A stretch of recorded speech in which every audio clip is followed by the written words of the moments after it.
Hello बच्चों, आप लोग कैसे हैं। मैं अच्छा हूं और आशा करता हूं कि आप सभी लोग अच्छे होंगे। हम लोग बहुत ही तेजी से प्रोग्रेस करते चले जा रहे थे डीएनए पे और आरएनए पे। तो आज हमारा टॉपिक चल रहा है उसी के आगे बायो कैंप चैनल पर बायोलॉजी सब्जेक्ट से। और हम लोगों ने पढ़ा था आरएनए, जो नॉन जेनेटिक आरएनए था, आरआरएनए, एमआरएनए और टीआरएनए। तो हम लोगों ने आरआरएनए पढ़ लिया था और एमआरएनए पढ़ लिया था। एमआरएनए जो एक मैसेंजर आरएनए है जो कि प्रोटीन सिंथेसिस में महत्वपूर्ण भूमिका निभाता है। तो टीआरएनए और एमआरएनए के बीच एक स्थिति आती है प्रोटीन संश्लेषण की। तो आज हम प्रोटीन संश्लेषण की बात करेंगे, प्रोटीन सिंथेसिस करने जा रहे हैं।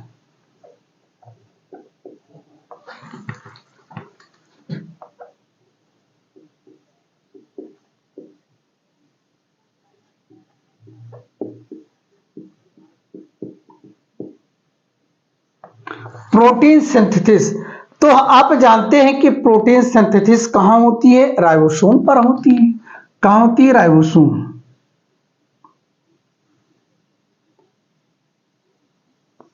मान लीजिए ये राइबोसोम की क्या है? बड़ी इकाई है।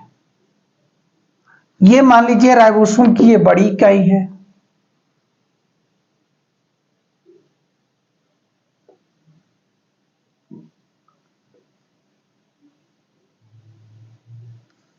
ये राइबोसोम की बड़ी इकाई है और ये दो पार्ट में डिवाइड होती है।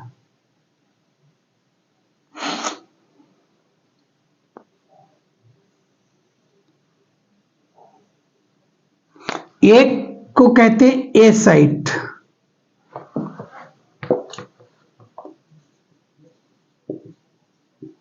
और एक को कहते हैं पी साइट।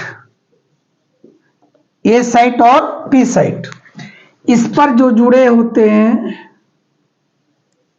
ये एमआरएनए होता है। क्या होता है? एमआरएनए। एमआरएनए राइबोसोम की छोटी इकाई पर क्या करते हैं? जुड़े रहते हैं। अब देखिए, जो राइबोसोम की दोनों यूनिटें हैं वो मैग्नीशियम आयन के द्वारा क्या करती हैं? जुड़ी होती हैं। ये दोनों मैग्नीशियम आयन के द्वारा क्या करती हैं? बड़ी इकाई और छोटी इकाई जुड़ी होती है। अब यहां पर इस पर मैसेंजर आरएनए पर कोडॉन लगे होते हैं। एयूजी, जैसे मान लीजिए जीयूजी, U A ji C, A ji you, ऐसे। और लास्ट में यहां पर यू ए जी और यू जी ए, ये कोडान हो गए। ये कोडान कहलाए। कोडान जो होते हैं बच्चों हमेशा ट्रिपल बेस में होते हैं। जो भी कोडान होते हैं हमेशा कैसे होते हैं? ये ट्रिपल बेस में होते हैं। देखिए, अगर ये ट्रिपल बेस में है तो क्या करेंगे? जो ट्रिपल बेस में है और इनमें कॉमा लेस होता है, इनमें कोई भी कॉमा नहीं होता है। अब ये क्या करना है? इनको जो कहते हैं यहां, ये नॉनसेंस कहलाते हैं। क्या कहलाते हैं? नॉनसेंस कहलाते हैं। और जो ये प्रोटीन सिंथेसिस में भाग लेते हैं उन्हें सेंस कहते हैं। ये क्या है? ये सभी सेल्स हैं। अब देखिए, एक राइबोसोम बन गया। अब जब यहां पर कोडान आ गया, जैसे यूएजी, तो ये इनिशिएशन कोडान कहते हैं क्योंकि ये क्रिया को शुरू करता है। इन्हें क्या कहते हैं? इनिशिएशन कोडॉन, कोडॉन कहते हैं। इनिशिएशन कोडान, इनिशिएशन कोडान कहते हैं क्योंकि ये क्रिया को शुरू करते हैं। अब जब यस पर कोडान आ जाएगा यहां पर, तो टीआरएनए यहां पर होता है एमिनो एसिड। क्या होता है? Amino acid. सेल के साइटोप्लाज्म में जो एमिनो एसिड है वो टीआरएनए उनको पकड़ करके लेकर आएगा। जैसे यहां पर कोडान आएगा, टीआरएनए सेल के साइटोप्लाज्म से इस एमिनो एसिड को ला करके इनसे क्या करता है, बॉन्ड बना देता है, जोड़ देता है। और ये अमीनो एसिड क्या होता है, यहां पर ये अमीनो एसिड यहां पर आ जाता है। पहला अमीनो एसिड आ गया, क्या आ गया, पहला ए मतलब पहला अमीनो एसिड यहां पर आ गया।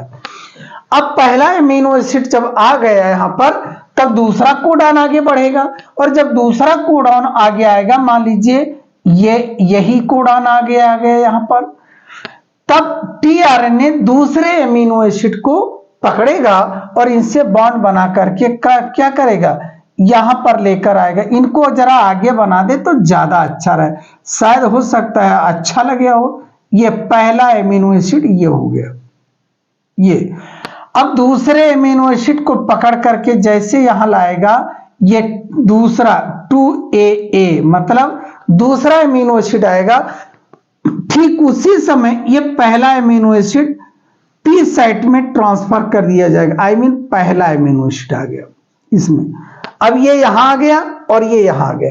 अब जब तीसरा अगर कोडॉन आ गया, मान लीजिए ये कोडॉन यहां आ गया, उस समय टीआरएनए तीसरे अमीनो एसिड को पकड़ेगा और इनसे कोडॉन से बॉन्ड फॉर्म कराएगा और इनको लेकर के यहां पर आ जाएगा। ये तीसरा हो गया, तीसरा अमीनो एसिड। कौन सा अमीनो एसिड, तीसरा अमीनो एसिड यहां आ जाएगा। अब उस समय ये पहला अमीनो एसिड यहां वापस आ जाएगा। जब यहां तीसरा आ जाएगा तो ये पहला अमीनो एसिड यहां आ जाएगा। अब ये पहला अमीनो एसिड यहां आ गया, ये देखिए। और पहला अमीनो एसिड जब यहां आ गया, तीसरा जैसे यहां आया, पहला अमीनो एसिड वापस आ जाएगा और दूसरा अमीनो एसिड कहां चला जाएगा, पी साइड में। दूसरा अमीनो एसिड पी साइड में चला गया और तीसरा अमीनो एसिड यहां। जब चौथा आएगा तो तीसरा अमीनो एसिड पी साइड में चला जाएगा, दूसरा अमीनो एसिड फिर से लौट करके अपने पूर्व अवस्था में या ए साइड में आ जाएगा। इस क्रिया को कौन कराता है, इसके बीच में एक एंजाइम होता है जिसको कहते हैं पेप्टाइडिल ट्रांसफेरेज। क्या कहते हैं, पेप्टाइडिल ट्रांसफेरेज। क्या है, पेप्टाइडिल ट्रांसफेरेज जो एंजाइम है, इनको ट्रांसफर इधर से इधर और इधर से इधर करता है। या यूं कह लीजिए कि प्रोटीन सिंथेसिस के लिए जो प्रोटीन होती है राइबोसोम में, वह राइबोसोम की बिगर यूनिट, ये कौन सी यूनिट है, ये राइबोसोम की कौन सी यूनिट है, बिगर यूनिट है। कौन सी यूनिट है, बिगर यूनिट। और ये राइबोसोम की कौन सी यूनिट है, स्मॉलर यूनिट। स्मॉलर यूनिट, ये थी स्मॉलर यूनिट। तो इस प्रकार ये क्रिया लगातार चलती रहती है और प्रोटीन सिंथेसिस होती रहती है। अब देखिए प्रोटीन सिंथेसिस में क्या होता है, जो एमिनो एसिड होता है इनके क्या होते हैं, 2 एंड होते हैं। एक कार्बोक्सिलिक ग्रुप होता है, एक कौन सा ग्रुप होता है, कार्बोक्सिलिक ग्रुप होता है। ये रहा एमिनो एसिड, क्या है, एमिनो एसिड। ये एमिनो एसिड है, एमिनो एसिड। और दूसरा ये तो आएगा भी नहीं, जगह ज्यादा ले रहा, इसको यहां दिखा देते। यहां ये देखिए एमिनो एसिड के 2 ग्रुप होते हैं, COOH एक कार्बोक्सिलिक ग्रुप और फिर एमिनो एसिड होगा, amino acid, amino acid, amino acid, amino acid. और एमिनो एसिड का जो दूसरा ग्रुप दूसरा सिरा होगा वो होगा NH2 एमीन ग्रुप। तो एक एमिनो एसिड के अणु में देखिए एक कार्बोक्सिलिक ग्रुप हो गया और ये क्या हो गया, एक एमीन ग्रुप हो गया। अगर दूसरा अगर जुड़ता है समूह तो देखिए COOH और ये एमिनो एसिड, शॉर्ट फॉर्म में लिख दिया AA के मतलब एमिनो एसिड, और ये दूसरा जो इसका सिरा होगा वो NH2 होगा। फिर अगर जुड़ता है तो क्या हो जाएगा, COOH, फिर होगा एमिनो एसिड और फिर होगा NH2 ग्रुप। अब क्या होगा, NH2 एमीन और COO के बीच जल निकलेगा और एक बॉन्ड फॉर्मेशन होगा। तो इसका एक H, इसका क्या होगा, एक H और इसका OH क्या करेगा, बॉन्ड फॉर्मेशन करने से पहले वाटर के रूप में निकल जाएगा। या यूं कह लीजिए, इसको यहां से घेर दीजिए, इसका ओनली यहां लिख दीजिए only one hydrogen, only one hydrogen replace, only one hydrogen यहां से रिप्लेस होगा। तो ये बनेगा क्या, COOH, amino acid, short form में इसको लिख दे रहे हैं एमिनो एसिड, फिर NH क्या होगा NH, और ये क्या बचेगा CO और A और फिर NH2, ऐसे जुड़ता चला जाएगा। जो इसके बीच ये जो बॉन्ड बन रहा है, यही क्या कहलाएगा, पेप्टाइड बॉन्ड। क्या कहलाएगा, पेप्टाइड बॉन्ड, पेप्टाइड बॉन्ड कहलाएगा। और ये हमारा प्रोटीन मॉलिक्यूल बन गया, जो कि एक पॉलीमर टाइप का होता है। इसको अगर देखा जाए तो इसको हम इस तरह भी दिखा सकते हैं, संरचना के तौर पर दिखा सकते हैं। देखिए, अगर इनके बीच संरचना दिखाई जाए तो यहां देख लीजिए COOH और एमिनो एसिड है, एमिनो एसिड, और NH इस तरह NH, और जो बॉन्ड बनेगा वो किसके, कार्बन के रूप में, किसके साथ बनेगा, कार्बन के साथ बनेगा। और CO और एमिनो एसिड इस तरह भी इसको कर सकते हैं, किसके, इसकी तरह हम कर सकते हैं। और यही क्या है, पेप्टाइड बॉन्ड। क्या है, पेप्टाइड बॉन्ड। क्या बना, पेप्टाइड बॉन्ड। और इस प्रकार प्रोटीन का फॉर्मेशन हो गया। तो बच्चों, इस प्रकार आपने देखा कि प्रोटीन संश्लेषण हो रहा है। तो अभी तक तो हमने शॉर्ट में बता दिया कि ये प्रोटीन संश्लेषण हो रहा था, लेकिन अब उसका थोड़ा डिटेल्स में देखेंगे कि प्रोटीन संश्लेषण है क्या। तो प्रोटीन संश्लेषण जो होती है उस प्रोसेस को हम ट्रांसलेशन कहते हैं। क्या कहते हैं, ट्रांसलेशन।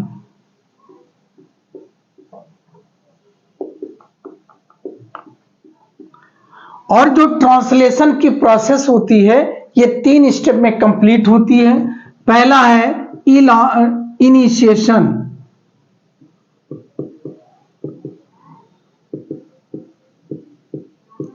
जो पहला स्टेप है वो क्या है, इनिशिएशन। और दूसरा स्टेप है इलांगेशन, इलांगेशन। और तीसरा स्टेप है टर्मिनेशन।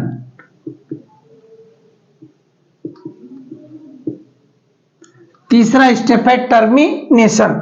तो प्रोटीन संश्लेषण में या प्रोटीन सिंथेसिस में ये 3 स्टेप होती हैं। और प्रोटीन सिंथेसिस को हम ट्रांसलेशन कहते हैं। तो ये हो गया इनिशिएशन, इलांगेशन और टर्मिनेशन। तो देखिए बच्चों, एक हम बना रहे हैं, जैसे मान लीजिए थोड़ी देर के लिए ये राइबोसोम की बड़ी इकाई है, और राइबोसोम की जो बड़ी इकाई है 2 स्टेप में कंप्लीट होती। कितने स्टेप में, 2 स्टेप में। और ये रहा mRNA, ये क्या है, mRNA है। और ये राइबोसोम की कौन सी यूनिट है, बिगर यूनिट है, बिगर यूनिट। और ये राइबोसोम की क्या है, स्मॉलेस्ट यूनिट।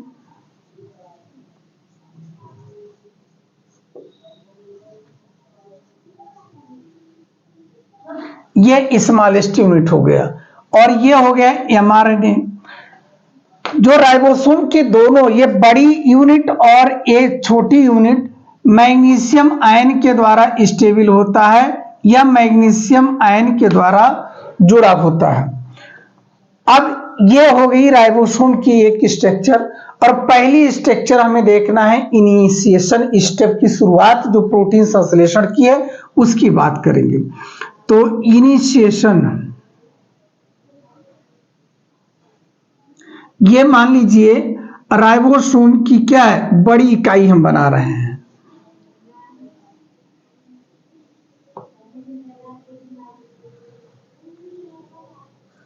मान लीजिए ये राइबोसोम की बड़ी इकाई बन नहीं रहा भाई, ये बड़ी इकाई है। और ये राइबोसोम की क्या है, छोटी इकाई है। अब ये राइबोसोम की बड़ी इकाई दो पार्ट में डिवाइड हो रही है।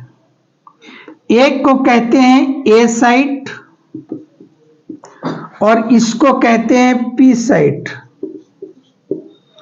यहां पर mRNA ये जुड़ा होता है, ये क्या है, mRNA। इसके ऊपर जो राइबोसोम की जो छोटी इकाई है, इसके ऊपर बेस लगे होते हैं, नाइट्रोजनस बेस, जिसे हम कोडॉन कहते हैं। क्या कहते हैं, कोडॉन। और कोडॉन हमेशा ट्रिपल बेस में होते हैं, ये कॉमालेस होते हैं, इनके बीच कोई कामा नहीं होता। जैसे मान लीजिए AUG, क्या AUG, GUG और GCUG, ये हो गए कोडॉन, इसके ऊपर अरेंज होते हैं। जब पहला कोडॉन राइबोसोम की छोटी यूनिट पर आता है, यह राइबोसोम की छोटी यूनिट पर आता है, तो साइटोप्लाज्म में जो टीआरएनए है, साइटोप्लाज्म में उपस्थित पहले एमिनो एसिड को लेकर आता है। देखिए यहां पर साइटोप्लाज्म में क्या होता है, एमिनो एसिड। क्या होता है, एमिनो एसिड। एमिनो एसिड होता है, और यह एमिनो एसिड को पकड़ कर लाने वाला कौन होता है, टीआरएनए। कौन होता है, टीआरएनए। टीआरएनए। अब जब पहला कोडॉन यहां पर एमआरएनए से होते हुए यहां आता है छोटी यूनिट पर, उस समय टीआरएनए साइटोप्लाज्म में उपस्थित एमिनो एसिड को ला करके पहले कोडॉन से जोड़ देता है। और जब पहले कोडॉन से जोड़ देता है तो ये टीआरएनए इनको जोड़ने के बाद यहां पर लेकर आता है, कहां, पहले राइबोसोम की बड़ी यूनिट के ए साइट में। तो यहां पर पहले एमिनो एसिड को लेकर के आया, जोड़ दिया, ये पहला एमिनो एसिड हो गया। जैसे ही पहला एमिनो एसिड इससे जुड़ करके यहां आया, प्रोटीन संश्लेषण, protein synthesis process will be started. अर्थात AUG ने प्रोटीन संश्लेषण की शुरुआत की, इसलिए AUG को कहते हैं इनिशिएशन कोडॉन। क्या कहते हैं, इनिशिएशन कोडॉन। क्या कहते हैं, इनिशिएशन कोडॉन कहते हैं। और इस स्टेप को कहते हैं इनिशिएशन। क्या कहते हैं, इनिशिएशन। ये प्रोटीन संश्लेषण की शुरुआत हो चुकी है।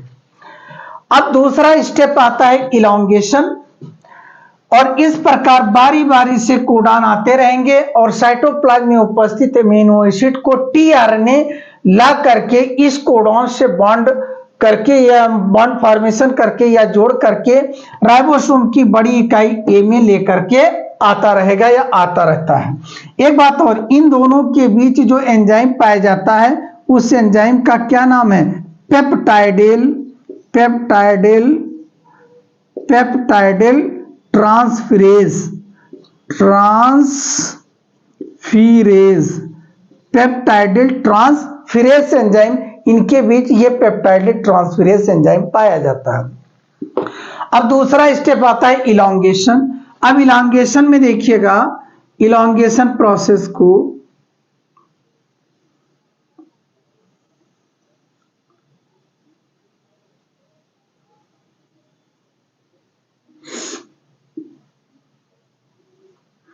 ये इलॉन्गेशन प्रोसेस में बना रहा हूं। राइबोसोम की बड़ी यूनिट क्या है, दो पार्ट में या दो हिस्से में क्या हो रही, टूट जा रही या डिवाइड हो रही है।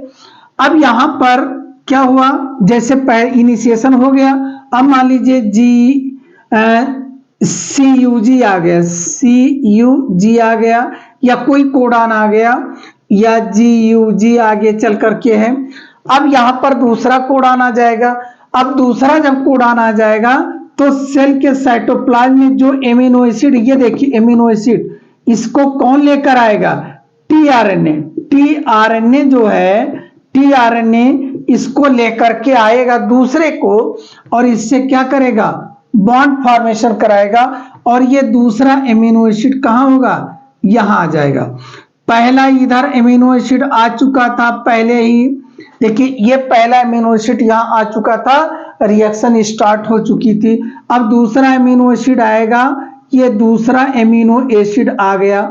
जैसे ही दूसरा एमिनो एसिड यहां आएगा और पहला एमिनो एसिड जो पी साइट है, ये कौन सा साइट है, पी साइट, पी साइट में ट्रांसफर कर दिया जाता है। और ये कौन सा है, ए साइट, ये क्या है, ए साइट, ए साइट, ए साइट से पी साइट में ट्रांसफर कर दिया गया पहला एमिनो एसिड, ये हो गया पहला एमिनो एसिड। फिर इसके बाद तीसरा कोडॉन आएगा, तो फिर टीआरएनए तीसरे एमिनो एसिड को लेकर के बॉन्ड फॉर्मेशन करेगा और तीसरा एमिनो एसिड फिर यहां आ जाएगा। ये देखिए तीसरा एमिनो एसिड, जब जैसे तीसरा एमिनो एसिड यहां आएगा उसी समय पहला एमिनो एसिड फिर से वापस क्या होगा, ये साइड पी साइड से फिर ट्रांसफर कहां हो जाएगा, ये देखिए ए साइट में हो जाएगा। पहला एमिनो एसिड फिर से ये वापस आ जाएगा और जब तीसरा यहां आया तो उस समय दूसरा एमिनो एसिड पी साइट में ट्रांसफर कर दिया जाएगा, दूसरा एमिनो एसिड पी साइट में ट्रांसफर किया जाएगा। अब जब चौथा एमिनो एसिड आएगा उस समय दूसरा एमिनो एसिड इधर फिर से वापस ए साइट में ट्रांसफर किया जाएगा और फिर इसके बाद पे जो तीसरा एमिनो एसिड इसमें ट्रांसफर कर दिया जाएगा। तो ये प्रोसेस बार बार चलती रहती है, ए साइड से पी साइड में, पी साइड से ए साइड में, और इस प्रकार इस दौरान या इस प्रकार प्रोटीन सिंथेसिस होती रहती है और ये लंबा प्रोसेस चलता है। इसलिए इस क्रिया को कहते हैं इलॉन्गेशन प्रोसेस। क्या कहते हैं, इलॉन्गेशन, इलॉन्गेशन, क्या कहते हैं, इलॉन्गेशन, मतलब बृहद काफी लंबा खिंचता है प्रोटीन। एक फॉर्मेशन एक जटिल प्रोसेस है तो काफी लंबा समय लेकर चलती है। तो इनिशिएशन शुरुआत हुई, इलॉन्गेशन काफी देर, काफी लंबा प्रोसेस हुआ और ये इलॉन्गेशन प्रोसेस चल रही है, प्रोटीन हमारा बनता जा रहा है। तीसरा स्टेप है टर्मिनेशन। टर्मिनेशन, देखिए टर्मिनेशन में क्या है, तीसरी प्रोसेस है टर्मिनेशन। ये है, मान लीजिए ये राइबोसोम है की बड़ी इकाई और ये रहा राइबोसोम की छोटी इकाई और इस पर क्या है, एमआरएनए क्या जुड़ा है, एमआरएनए जुड़ा है। और टर्मिनेशन में क्या होगा, जब कोई नॉनसेंस कोडॉन आ जाता है, आप जानते हैं जो नॉनसेंस कोडॉन होते हैं, जैसे क्या आ जाए, यूएए, क्या आ जाए, यूएए, जो यूएए है ये क्या है, नॉनसेंस कोडॉन है। जैसे कि आप जानते हैं जो नॉनसेंस कोडॉन जो होते हैं तीन होते हैं, तीन नॉनसेंस कोडॉन होते हैं, यहां हम दिखा देते हैं। जैसे यूएए, यूएजी और यूजीए, ये जो है ये नॉनसेंस कोडॉन है। क्या है, नॉनसेंस, ये नॉनसेंस कोडॉन है। जब ये आ जाते हैं यहां पर एमआरएनए से जुड़ करके, यहां राइबोसोम की छोटी यूनिट पर, इसको यहां कर दे ज्यादा अच्छा रहेगा, ये यूएए, ये देखिए ऐसे कर दे। जब ये नॉनसेंस कोडॉन आ जाता है तो जो साइटोप्लाज्म में एमिनो एसिड होना चाहिए और टीआरएनए इनको लाता या लाएगा। जब टीआरएनए जाता है साइटोप्लाज्म में तो नॉनसेंस कोडॉन के लिए साइटोप्लाज्म में कोई भी कोडॉन क्या एमिनो एसिड नहीं पाता है। और जब कोई भी एमिनो एसिड नहीं पाता है तो उस समय क्या होता है, प्रोटीन संश्लेषण या प्रोटीन का निर्माण रुक जाता है। इस प्रकार इस क्रिया को हम क्या कहा करते हैं, टर्मिनेशन, मतलब इसने प्रोटीन संश्लेषण को रोक दिया, इसलिए इसको हम टर्मिनेशन कहते हैं। लेकिन क्रिया तो रुकती है फिर चलती है, रुकती है फिर चलती है, क्यों, क्योंकि एक रिदम से एक कंटिन्यूअस मैनर में प्रोटीन संश्लेषण होता जा रहा था। इस प्रकार प्रोटीन संश्लेषण की कुछ क्रिया उसी स्पीड से होती है तो थोड़ी प्रोटीन बन जाती है, फिर रुकती है, फिर बन जाती है और एट लास्ट में कंप्लीटली प्रोटीन संश्लेषण होना बंद हो जाता है, प्रोटीन का बनना बंद हो जाता है। इसलिए इस प्रोसेस को क्या कहते हैं, टर्मिनेशन कहते हैं। देखिए प्रोटीन बनी रुक गई, फिर बनी रुक गई, फिर बनी रुक गई। प्रोटीन बनी रुक गई, फिर बनी रुक गई, फिर बनी रुक गई। तो इस प्रकार क्या हुआ, पॉलीपेप्टाइड चेन का फॉर्मेशन एक दिखता है और प्रोटीन फॉर्मेशन बंद हो गई, और ये प्रोसेस कहलाती है टर्मिनेशन। टर्मिनेशन मतलब रोक देना। देखिए इसके ए साइट और पी साइट, ये कौन सा साइट है, ए साइट। जो ए साइट है और ये क्या है, पी साइट। पी साइट, ए साइट और पी साइट के बीच एक पेप्टाइडिल ट्रांसफरेज एंजाइम पाया जाता है ये। और ये जो पेप्टाइडिल ट्रांसफरेज एंजाइम, इसको यहां थोड़ा स्पष्ट कर दें नहीं तो खिचपिच दिख रहा है। यहां देखिए ट्रांसफरेज, बस ट्रांसफरेज एंजाइम जो पाया जाता है, अगर इस रास्ते को ब्लॉक कर दिया जाए तो यहीं पर बैक्टीरिया के अंदर प्रोटीन नहीं बनती है और बैक्टीरिया का इन्फेक्शन रिमूव हो जाता है। बच्चों जैसे मैं पिछले वीडियो में यहां पहुंचा था, उसी समय मेरे कैमरे की लाइट ऑफ हो गई थी और ये टॉपिक यहीं पर स्टॉप हो गया था। तो आज मैं दूसरे दिन इस टॉपिक को कंप्लीट करने के लिए आपके सामने फिर से हाजिर हुआ हूं। तो यहां पर टर्मिनेशन की प्रोसेस थी, ये प्रोसेस इसे क्या कहेंगे, टर्मिनेशन। टर्मिनेशन, ये टर्मिनेशन स्टेप हो गई। अब यहां पर प्रोटीन सिंथेसिस क्या हो गई, बंद हो गई थी। फिर यहां पर कहा गया कि अगर बैक्टीरिया के केस में देखा जाए तो इरेथ्रोमाइसिन, जो इरेथ्रोमाइसिन है वह ए साइट और पी साइट के बीच का जो ये पैसेज है, ये रास्ता, इसको क्या करता है, ब्लॉक कर देता है। कौन, इरेथ्रोमाइसिन। इरेथ्रोमाइसिन, जो इरेथ्रोमाइसिन है वो इस रास्ते को, इसको क्या करता है, ब्लॉक कर देता है। जब इसको ब्लॉक कर देता है तो क्या हुआ, प्रोटीन सिंथेसिस नहीं हो रही थी और ना होगी। तो ए साइट और पी साइट का जब रास्ता ब्लॉक हो जाएगा, प्रोटीन सिंथेसिस नहीं हो रही है, तो एंजाइम फॉर्मेशन नहीं होगा। एंजाइम फॉर्मेशन जब नहीं होगा तो बैक्टीरियल सेल क्या होगी, डेड हो जाएगी, या यूं कहिए बैक्टीरिया डेड हो जाएगी और बैक्टीरिया का इन्फेक्शन क्या होगा, रिमूव हो जाएगा। और इस प्रकार बैक्टीरिया से या बैक्टीरिया के संक्रमण से हमको निजात मिल जाती है या मिल जाया करती है। तो जब ये टर्मिनेशन हो गई, इनिशिएशन, इलॉन्गेशन, टर्मिनेशन, 3 स्टेप में कंप्लीट हुई। तो आपने लिया क्या था, एमिनो एसिड, और एमिनो एसिड के 2 ग्रुप थे, एक था COOH और फिर ये एमिनो एसिड हो गए, और इसका दूसरा जो ग्रुप है H2। और अगर मान लीजिए दूसरा एमिनो एसिड का है ग्रुप COOH, फिर एमिनो एसिड होगा और दूसरा जो इंड है वो क्या होगा, NH2।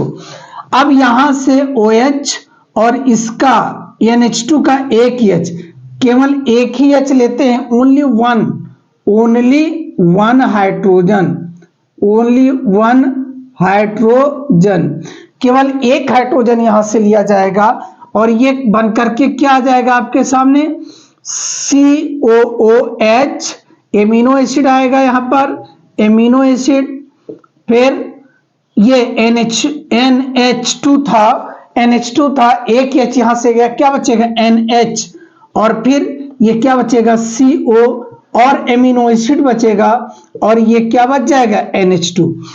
तो NH और CO के बीच जो बॉन्ड बना है यही क्या कहलाता है, पेप्टाइड बॉन्ड। क्या कहलाता है, पेप्टाइड बॉन्ड। तो इस प्रकार प्रोटीन के अणुओं के बीच क्या होता है, पेप्टाइड बॉन्ड होता है। और यही 2 ही नहीं, अनंत अणु ऐसे इसी प्रकार के जुड़ते चले जाते हैं और प्रोटीन का फॉर्मेशन होता है। प्रोटीन एक हिसाब से पॉलीमर है, पॉली कंपाउंड है, क्योंकि बहुत अनंत अणु इससे क्या करते हैं, जुड़ते हुए चले जाते हैं और प्रोटीन का फॉर्मेशन करते हैं। तो बच्चों इस प्रकार प्रोटीन सिंथेसिस की प्रोसेस क्या हुई, कंप्लीट हुई। हमारे बायो चैनल के साथ आप पढ़ते रहिए, गुनगुनाते रहिए, मस्त रहिए, विदाउट टेक एनी टेंशन। खूब पढ़िए। Okay, thank you.